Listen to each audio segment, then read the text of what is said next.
It's difficult for all of us. It's gonna be difficult for all of us. All group, not an easy group, not easy game. Good luck. Yeah, not easy, I know.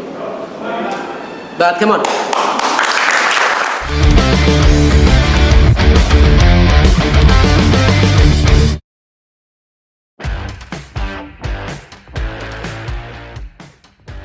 Memasuki awal masa 2025, tentu saja harapan besar terpampang nyata agar di tahun baru ini benar-benar jadi tahun yang lebih baik untuk kita semua, termasuk untuk timnas Indonesia yang sedang berjuang untuk meraih asa ke Piala Dunia.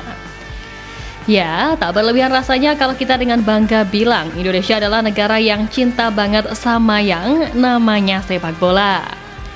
Dan kecintaan publik tanah air terutama buat timnas ini semakin bertambah seiring berkembangnya tim nasional ke arah yang lebih baik, di mana nggak cuma dari tim senior, perkembangan nyata juga datang dari tim junior hingga ke timnas putri. Besarnya rasa cinta kepada sepak bola secara tak langsung pun juga berdampak pada semua insan yang terlibat, tak terkecuali pastinya ke para pemain diaspora, termasuk mereka-mereka yang belum menjadi WNI, tetapi sudah merasakan betul gimana fanatisme fans di sini. Dan itulah yang mungkin menjadi salah satu indikasi mengapa Indonesia jadi pusat perhatian media-media besar internasional, termasuk dari FIFA, yang kayaknya membuat rival-rival Indonesia baik itu di ASEAN ataupun di round ketiga cukup sebel. Nah, di tahun 2025 ini Pak Erick Thohir sepertinya akan menyiapkan kejutan besar yang diyakini itu berkaitan dengan penambahan pemain baru entah untuk tim senior ataupun tim junior. Mungkin kita semua sepakat kalau Indonesia adalah salah satu negara yang fanatismenya luar biasa, apalagi soal sepak bola. Dan itu bertambah ketika sekarang ini timnas Indonesia pelan-pelan sudah mulai menunjukkan progres yang maksimal. Nah, jelang menghadapi bulan Maret dan Juni di tahun baru ini, pelatih kebanggaan kita semua Coach Sintayong juga mengungkap pesan untuk pesepak bolaan Indonesia, di mana hal itu disampaikan lewat akun media sosial Instagram pribadinya @sintayong7777 pada Rabu 1 Januari kemarin. Dalam unggahannya, Coach Sintayong meminta publik sepak bola tanah air untuk saling menguatkan. Pasalnya, skuad Garuda akan dihadapkan banyak tantangan pada tahun baru ini. Ya, seperti yang kita semua tahu bahwa perjuangan Indonesia di round ketiga kualifikasi Piala Dunia ini merupakan kali pertama tim Merah Putih mencapai fase ini. Pratama Arhan dan kolega untuk sementara waktu berada di posisi ketiga klasmen dengan 6 poin, di mana Indonesia mencatat sekali menang, 3 imbang, dan 2 kekalahan. Dengan catatan itulah, timnas Indonesia bisa dibilang punya target realistis dalam fase grup C, yakni posisi ketiga atau keempat, agar mereka bisa melaju ke putaran keempat kualifikasi Piala Dunia 2026.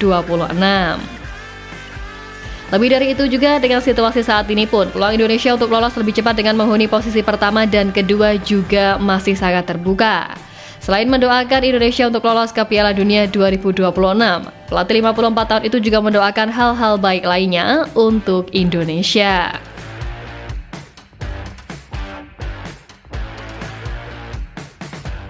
Ya, patut diakui jika menilik peluang di sisa pertandingan babak ketiga ini, bukan tak mungkin jika Indonesia bisa mencapai target yang dicanangkan oleh Coach Shin untuk lolos di peringkat ketiga atau keempat. Ya, gimana enggak? Saat ini diketahui kalau salah satu rival kuat Garuda yakni Arab Saudi pun tengah dalam kondisi babak belur. Ya, usai tumbang di hadapan fans Garuda November lalu, The Green Falcons juga harus tersingkir dari Piala Teluk 2024 setelah kalah melawan Oman di semifinal yang digelar di Sulak Biat Stadium Kuwait pada Selasa 31 Desember lalu. Pelatih Arab Hirvi Rena juga menyinggung bahwa kekalahan tim asuhannya ini dikarenakan lini pertahanan yang tidak kuat, dan baginya masalah tersebut harus ditangani untuk mengarungi sisa pertandingan putaran ketiga kualifikasi Piala Dunia 2026.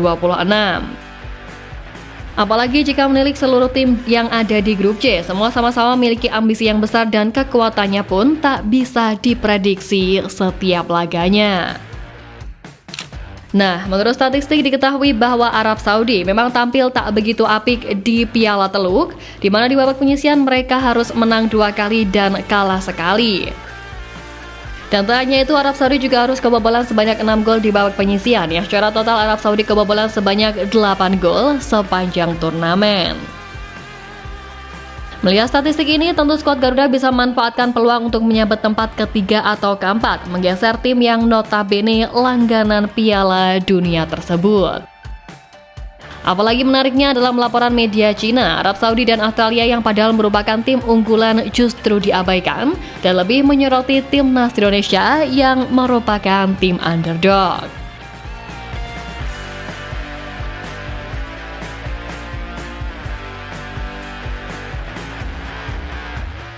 Ya, Cina menjadi salah satu tim saingan timnas Indonesia asal Sintayong di kualifikasi Piala Dunia 2026 Grup C. Beberapa waktu lalu pun tim Garuda kalah dengan skor 2-1 di kandang Cina, yang mana kini giliran timnas Indonesia membalas dendam kepada Cina di Stadion SUGBK pada Juni mendatang.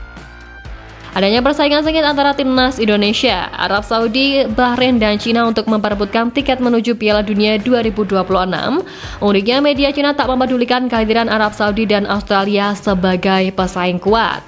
Justru menurut media Cina, timnas Indonesia lah yang menjadi tim yang paling berbahaya bagi tim mereka, dan secara terang-terangan menyebut bahwa Arab Saudi kini bukan lagi ancaman yang berbahaya bagi mereka. Arab Saudi bukan lagi ancaman, Bahrain dan timnas Indonesia sudah menjadi tantangan baru. Arab Saudi tak perlu khawatir, Indonesia dan Bahrain menjadi lawan sebenarnya. Tulis media Cina, Sohu. Ya, tak bisa dipungkiri bahwa menurut mereka, kini Arab Saudi telah mengalami penurunan kekuatan sehingga perhatian Cina pun harus dialihkan kepada lawan lain yang lebih kuat, yaitu timnas Indonesia. Dan selain itu, di tengah penurunan kualitas Arab Saudi, media Cina juga lebih menyoroti Bahrain dan timnas Indonesia yang justru tengah mengalami peningkatan pesat.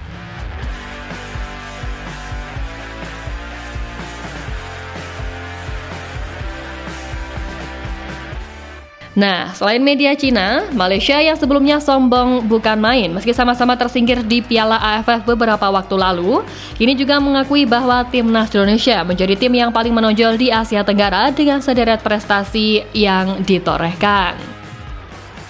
Skuad sepak bola Indonesia resmi dinobatkan sebagai tim dengan perkembangan paling menonjol sepanjang tahun 2024 dengan berbagai prestasi luar biasa dari setiap level tim. Tulis Stadium Astro dikutip pada Rabu 1 Januari. Ya, selain tim senior yang kini tengah berjuang di ajang bergengsi dunia, prestasi emas pun dipetik oleh timnas Indonesia U23 saat mengikuti Piala Asia U23 2024 lalu, di mana pada saat itu Garuda Muda sukses melangkah hingga babak semifinal Piala Asia U23 dan salah satunya mengalahkan Korea Selatan. Selain itu, timnas Indonesia U17 dan U20 juga menorehkan prestasi yang sangat membanggakan pada tahun 2024 kemarin, yang mana keduanya sama-sama lolos ke putaran final Piala Asia level usia, termasuk timnas senior yang juga telah otomatis lolos usai mampu menembus babak ketiga kualifikasi Piala Dunia. Lebih wownya lagi, tak hanya sepak bola, futsal Indonesia pun juga membuat bangga masyarakat tanah air dengan meraih Piala AFF Futsal 2024 yang juga diulas oleh media Malaysia tersebut. Melihat seluruh perkembangan nyata yang ditunjukkan oleh skuad Garuda ini, selain media luar negeri, legenda Everton juga ikut memberikan penilaiannya soal kualitas timnas Indonesia di era sekarang. Ya, legenda Australia Tim Cahill menyoroti kualitas tim nasional Indonesia serta Liga Tanah Air yang berhasil melahirkan banyak pemain muda berkualitas yang tak lepas dari kepemimpinan Pak Erick Thohir dan juga kepiawaian Coach Sintayong dalam meramu pemain. Tim Cahill juga begitu kagum dengan basis penggemar besar yang membuat timnas Indonesia selalu mendapatkan dukungan dimanapun bertanding.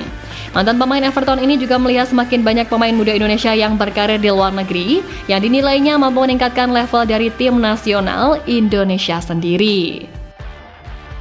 Ketua Umum PSSI Erick Thohir melakukan pekerjaan yang luar biasa dalam memimpin di Indonesia, ujar Tim Cahill. Ya, Tim Cahill yang kini menjabat sebagai Direktur Teknik Timnas Qatar itu berpendapat bahwa setiap tim yang berlaga di putaran ketiga kualifikasi ini akan menghadapi jalan yang berliku. Tapi ia pun juga mengungkap harapan terbaiknya untuk semua, termasuk Timnas Indonesia yang dinilai sudah semakin dekat ke pintu Piala Dunia.